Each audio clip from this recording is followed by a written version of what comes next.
Hello friends, welcome to my YouTube channel. ಈ ದಿನ ಒಂದು ಹೊಸ ವಿಷಯದೊಂದಿಗೆ ನಿಮ್ಮ ಮುಂದೆ ಹಾಜರಾಗಿದ್ದೇನೆ. ಮಂಡ್ಯ ಜಿಲ್ಲೆಯ ಕೆ.ಆರ್.ಪೇಟೆ ತಾಲೂಕು ಹರಿಹರಪುರ ಗ್ರಾಮದಲ್ಲಿ ಹನುಮ ಜಯಂತಿಯ ಪ್ರಯುಕ್ತ ಇದು ಜಾತ್ರಾ ಮಹೋತ್ಸವವನ್ನು ಗ್ರಾಮದ ಜನಗಳೆಲ್ಲರೂ ಸೇರಿ ತುಂಬ ವಿಜೃಂಭಣೆಯಿಂದ ನಡೆಸುತ್ತಾರೆ. ಆ ದಿನ ತೇರಿನಲ್ಲಿ ಹನುಮನ ವಿಗ್ರಹವನ್ನು ಇಟ್ಟು ಜನರೆಲ್ಲರೂ ಜಾತ್ರಾ ಮಹೋತ್ಸವದ ಮೂರ್ತಿಯನ್ನು ಪೂಜಿಸುತ್ತಾರೆ.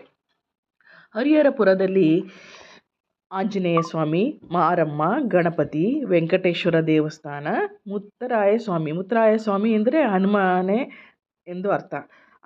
ಚೆನ್ನಕೇಶವ ಸ್ವಾಮಿ ಎಲ್ಲ ದೇವಸ್ಥಾನಗಳ ಸಂಗಮವೇ ಈ ಊರಿನಲ್ಲಿ ಇದೆ.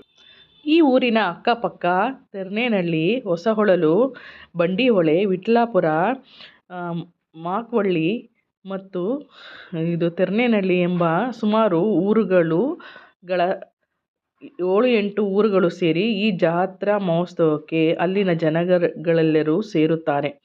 ಈ ಊರಿನಲ್ಲಿ ಜಾತ್ರೆ ಎಂದರೆ ನಿಮಗೆ ಗೊತ್ತೇ ಇದೆಯಲ್ಲ.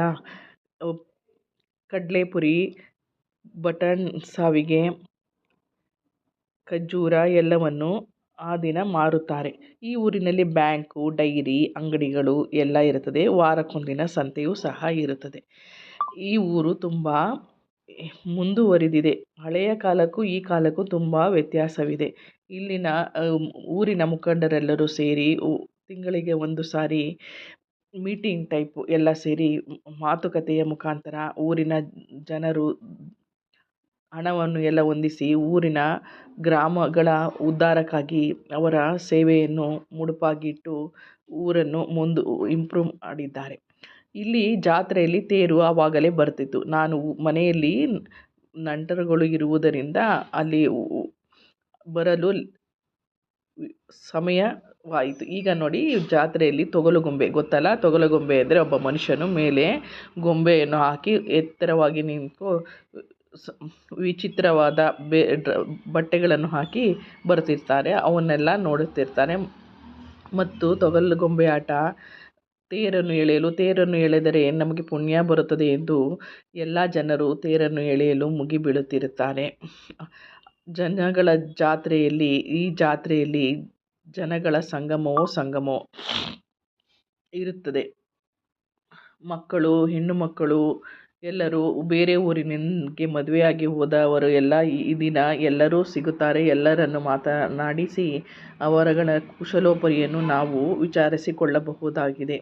ಹರಿಹರೇಶ್ವರ ದೇವಸ್ಥಾನವು ವಿಜಯನಗರ ಕಾಲದಲ್ಲಿ ಸಾಮಂತ ರಾಜನು ಬಂಡಿಹೊಳೆ ಮತ್ತು ಕೂಡಲುಕುಪ್ಪೆಯ ಕಡೆಯಿಂದ ದತ್ತಿಯಿಂದ ಈ ಹರಿಹರಪುರವು ಆಯಿತು. ಮೊದಲು ಹಳೆಯ ಊರು ಎಂದು ಬೇರೆ ಕಡೆ ಊರಿತ್ತು. ಆ ಊರು ಹೊಳೆಯಲ್ಲಿ ಕೊಚ್ಚಿ ಹೋದ ಪ್ರಯುಕ್ತ ಈ ಜಾಗದಲ್ಲಿ ಹರಿಹರಪುರ ಗ್ರಾಮವು, ಹರಿ ಅಂದರೆ ವಿಷ್ಣು, ಹರ ಅಂದರೆ ಶಿವ, ಇವರ ಸಂಗಮವಾಗಿ ಹರಿಹರಪುರವು ಹೊಸದಾಗಿ ಸ್ಥಾಪನೆಯಾಯಿತು.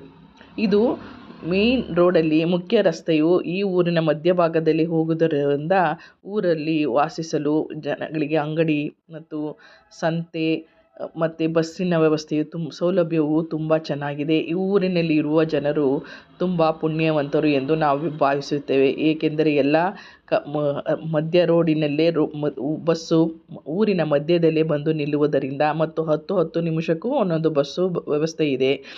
ಎಲ್ಲ ಬ್ಯಾಂಕು, ಡೈರಿ ಮತ್ತು ಹೇಮಾವತಿ ನದಿಯು ಈ ಊರಿನ ಸಂಗಮವಾಗಿ ಈ ಹತ್ತಿರದಲ್ಲೇ ನಡೀತದೆ. ನೀರಾವರಿ ವ್ಯವಸ್ಥೆಯು ತುಂಬ ಚೆನ್ನಾಗಿದೆ. ಇಲ್ಲಿ ಹೊಲ ಗದ್ದೆಗಳು ತುಂಬ ಹಸಿರನ್ನೊತ್ತಿ ನಿಂತಿರುತ್ತವೆ. ಅದನ್ನು ನೋಡಲು ತುಂಬ ಚೆನ್ನಾಗಿರುತ್ತದೆ. ಈ ಊರಿನ ಪಕ್ಕ ಸಾಸಲು ಎಂಬ ಊರು ಇದೆ. ಆ ದೇವಸ್ಥಾನದಲ್ಲಿ ನಾಗಪ್ಪ ತುಂಬ ಪ್ರಸಿದ್ಧಿಯನ್ನು ಪಡೆದಿದ್ದಾನೆ. ಅಲ್ಲಿ ಹೋಗಿ ಚರ್ಮದ ಕಾಯಿಲೆ ಇದ್ದರೆ ಒಂದು ಸಾರಿ ಮುಳುಗಿ ದೇವರ ಹತ್ತಿರ ನಮಸ್ಕಾರ ಹಾಕಿದರೆ ಆ ಚರ್ಮ ರೋಗವು ವಾಸಿಯಾಗುತ್ತದೆ ಎಂಬ ವದಂತಿ ಇರುವುದರಿಂದ ತುಂಬ ಜನಗಳು ಬೇರೆ ಬೇರೆ ಊರಿನಿಂದ ಬಂದು ಆ ಊರಿನಲ್ಲಿ ಪೂಜೆಯನ್ನು ಮಾಡಿಸಿಕೊಳ್ಳುತ್ತಾರೆ. ಈ ಊರಿನ ಪಕ್ಕ ಹೊಸಹೊಳಲು ಎಂಬ ದೇವಸ್ಥಾನವೂ ಇದೆ.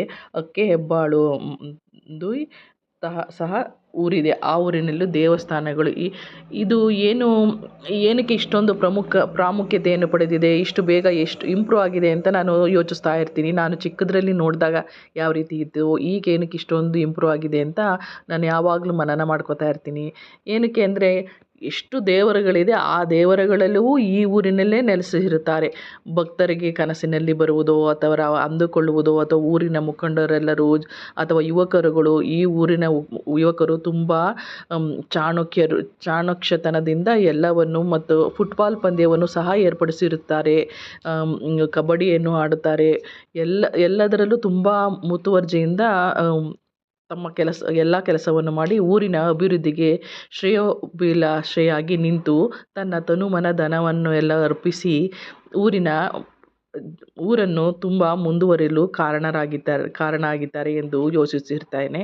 ಮತ್ತು ಗಣಪತಿಯನ್ನು ವರ್ಷಕ್ಕೊಂದ್ಸರಿ ಗಣಪತಿ ಹಬ್ಬ ಬರುತ್ತದೆ ಅಲ್ಲವಾ, ಆ ಗಣಪತಿ ಹಬ್ಬದಲ್ಲೂ ಸಹ ದೊಡ್ಡ ಗಣಪತಿಯನ್ನು ಕೂರಿಸಿ 15 ದಿನಗಳ ತನಕ ಪೂಜೆಯನ್ನು ಮಾಡಿ ಲಾಟ್ರಿಯನ್ನು ಮಾಡುವುದು ಮತ್ತು ಆರ್ಕೆಸ್ಟ್ರಾ ಎಲ್ಲ ಏರ್ಪಡಿಸುವುದು. ಊರಿನ ಜನ ಎಲ್ಲ ಖುಷಿಯಿಂದ ಆ ದಿನ ಇರುತ್ತಾರೆ. ಮತ್ತು ಜಾತ್ರೆ ಆದ ಸಾಯಂಕಾಲ ಈ ಕಡೆಯಿಂದ ತೇರು ಹೋದ್ಮೇಲೆ ಆ ಕಡೆಯಿಂದನೂ ತೇರು ಎಳೀತಾರಲ್ವಾ, ನಿಮ್ಗೆ ಗೊತ್ತೇ ಇರುತ್ತೆ, ಸುಮಾರು ಜಾತ್ರೆ ಎಲ್ಲ ನೋಡಿರ್ತೀರ.